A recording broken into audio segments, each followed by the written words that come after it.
타락이라는 것, 하나님부터 벗어난다는 것, 그것은 우리의 삶에 여러 가지 형태로 나타나는데 그 여러 가지 형태 중에 대부분이 우리가 생각하기에 안타까운 현실의 모습과도 연결되어지는 것이지요.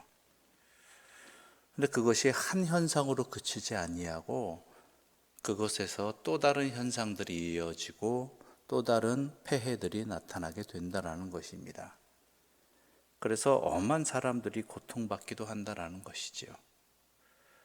특히 하나님의 백성들이 중요한 이유, 또는 오늘 본문에 나타났듯이 제사장과 선지자들이 중요한 이유 중에 하나는 그들의 타락함이 그들 자신의 타락함으로만 끝나지 아니하고 죄악의 속성 그대로 다른 사람들을 또한 다른 존재들을 힘들고 어렵게 한다는 것입니다. 이를 다른 말로 표현하자면 하나님의 사람들이 제대로 하나님의 말씀대로 살고 하나님의 뜻대로 살게 되면은 그 자신뿐만이 아니라 때로는 그 자신은 그렇지 못하더라도 다른 사람들이 또한 다른 존재들이 평안하게 제대로 또한 이 땅에서의 삶을 살 수 있게 된다는 것이죠. 오늘 하나님께서는 이스라엘 백성들에 대해서 안타까운 심령을 드러내십니다. 그리고 그것에 대해서 어떻게 심판하실지도 분명하게 말씀하고 계십니다. 이 땅의 모습이 어떠한가? 4절의 말씀 우리 함께 1절의 말씀, 4장 1절의 말씀 함께 읽어보겠습니다. 이스라엘 자손들아 여호와의 말씀을 들으라. 여호와께서 이 땅 주민과 논쟁하시나니 이 땅에는 진실도 없고 인애도 없고 하나님을 아는 지식도 없고. 이스라엘 백성들의 죄악됨의 모습이 어떻게 표현되느냐? 있어야 할 것은 없고 없어야 할 것은 있는 모습이 나타나는 것이죠. 있어야 할 것은 뭐가 있습니까? 진실이 있고 인애도 있어야 되고 하나님을 아는 지식도 있어야 되는 것입니다. 이게 하나님께서 이 세상을 다스리시는 모습이고 이 세상의 순리라는 것이죠. 근데 그런 것이 없다라는 거예요. 이 땅에 진실도 없고 진실이 없으니까 인애도 없게 되는 것이고 그 모든 원인이 어디에 있다고요? 하나님을 아는 지식이 없음에서 비롯되어진다라는 것이죠. 인애라는 것은 무엇입니까? 사랑과 연관되어지는 것입니다. 사랑을 제대로 모른다는 것, 사랑이 없다는 것은 하나님을 모르면 사랑을 제대로 모르게 되는 거예요. 그저 욕망의 한 표현 형태로 지나지 않게 되는 것이죠. 그러다 보니까 사랑이 없으면 진실도 없는 것 아니겠습니까? 그저 자기 소견에 오른 대로, 자기 욕망대로, 자기 욕심대로 다 판단해 버리는 것이지요.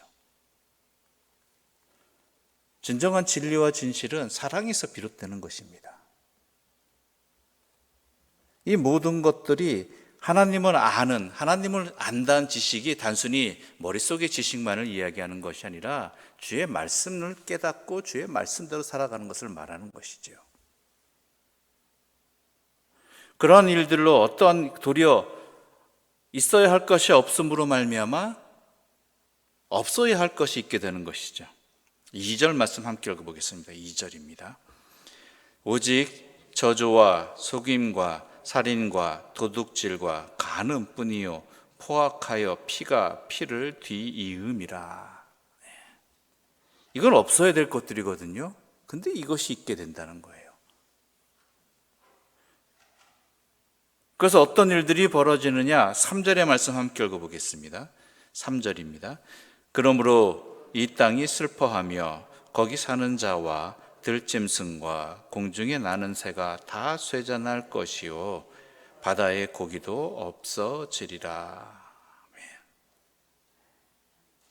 있어야 할 것은 없고 없어야 할 것이 있다 보니까 그 영향이 사람들뿐만 아니라 하나님이 창조하신 자연 만물 세계 모든 것에 다 영향을 미친다는 것입니다.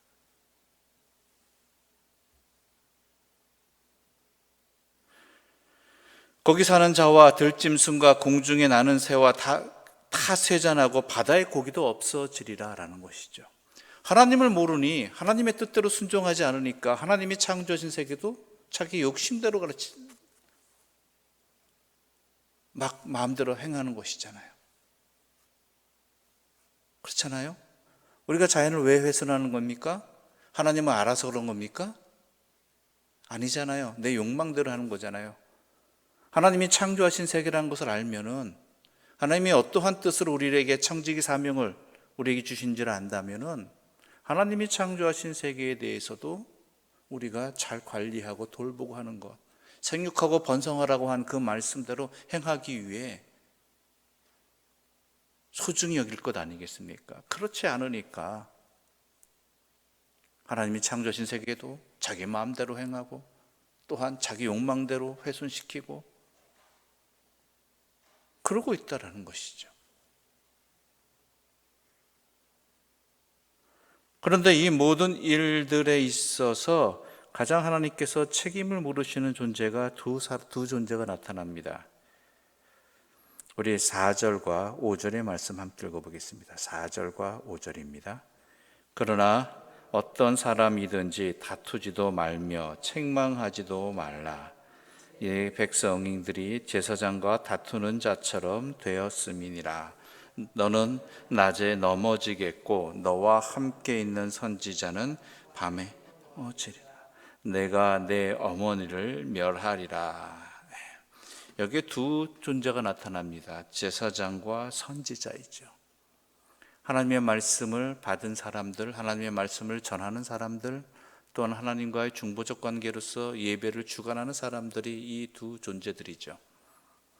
그런데 이들이 어떠한 존재들이 되어버렸느냐? 말 그대로 하나님 없는 존재들이 되었다라는 것입니다. 그러다 보니 백성들도 하나님의 말씀과 상관없는 존재들이 되어버렸다라는 것이죠. 그래서 하나님께서 이 두 존재를, 즉 하나님께서 세워주신 제사장이나 선지자의 역할들을 제대로 감당하지 못하니까 백성들이 하나님을 제대로 알지 못하고, 또한 백성들이 하나님을 제대로 알지 못하니까 자연 만물들이 다 어려움을 겪고 힘들게 된다라는 것입니다. 그래서 하나님께서 이렇게 그들을 책망하고 계십니다. 7절의 말씀 함께 읽을까요? 7절입니다. 그들은 번성할수록 내게 범죄하니 내가 그들의 영화를 변하여 욕이 되게 하리라. 하나님의 말씀대로 잘 살 수 있도록, 하나님 말씀을 잘 전할 수 있도록 하나님께서 번성함을 주셨는데 도리어 번성할수록 하나님 앞에 범죄하고 있다라는 것입니다. 왜 그렇겠습니까? 그 번성함에 눈이 팔려버린 것입니다. 그 번성함 자체가 제사장이나 선지자들의 목적이 되어버린 것입니다. 제사장이나 선지자의 목적은 어디 있습니까? 하나님의 말씀을 전하고 하나님 말씀대로 살아가게끔 하는 것, 이것에 있어야 되는데 자신들이 그 직무를 감당하는 데서 목적이 어디에 있느냐? 자신들의 번성함에 있다라는 것이죠. 번성함을 주시는 이는 누구십니까? 하나님이세요. 하나님 말씀대로 살고 하나님 말씀을 제대로 전하고 이러한 것들을 제대로 감당함으로 하나님께서 더 잘 감당하라고 주시는 것인데 이게 바뀌어버린 것이죠. 그러다 보니까 번성함 자체가 목적이 되어버리니까 본질을 잃어버리는 것이고 해야 될 일을 하지 못하고 있는 것이죠. 그래서 이스라엘 백성들이 그 피해를 당하게 된다는 것입니다. 그래서 9절에 이렇게 됩니다. 9절과 10절의 말씀 함께 읽어보겠습니다. 9절과 10절입니다. 장차는 백성이나 제사장이나 동일함이라. 내가 그들의 행실대로 벌하며 그들의 행위대로 갚으리라.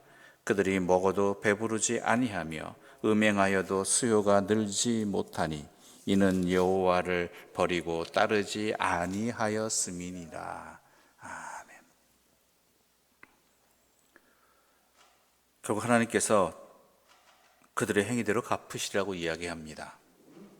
그리고 그들이 아무리 수고하여도 아무리 먹어도 배부르지 아니하고 또한 그 부당한 방법을 써더라도 어떻게 해요? 수요가 늘지 못하고 그 이유는 하나님을 버리고 따르지 아니하였습니다라는 것이죠.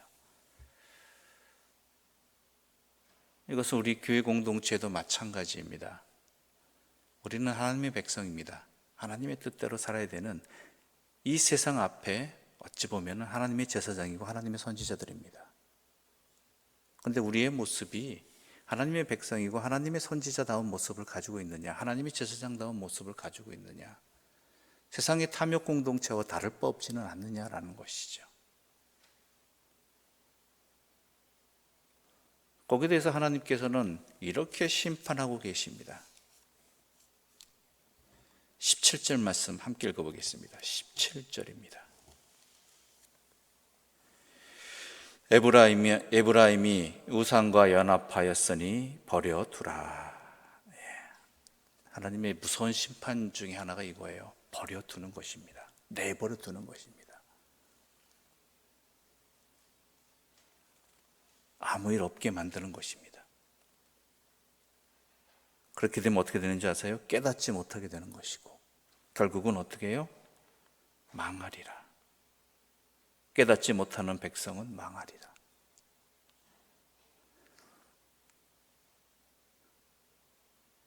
아무 일 없다고 그냥 그렇게 지낸다고 그것이 잘 되리란 법 없습니다. 그것은 어찌 보면은 하나님의 말씀에 비추어서 내 자신을 돌아볼 때 하나님의 말씀을 깨닫지 못하는, 증거하지 못하는 삶을 살고 있다라면, 하나님의 말씀대로 살아가는 것 그 자체가 우리 삶의 목적이 되지 못하고 있다라면, 그래도 별일 없다라면 이건 우리가 심각하게 봐야 되는 것입니다. 깨닫지 못하는 우리의 모습을 발견해야 된다라는 것이죠.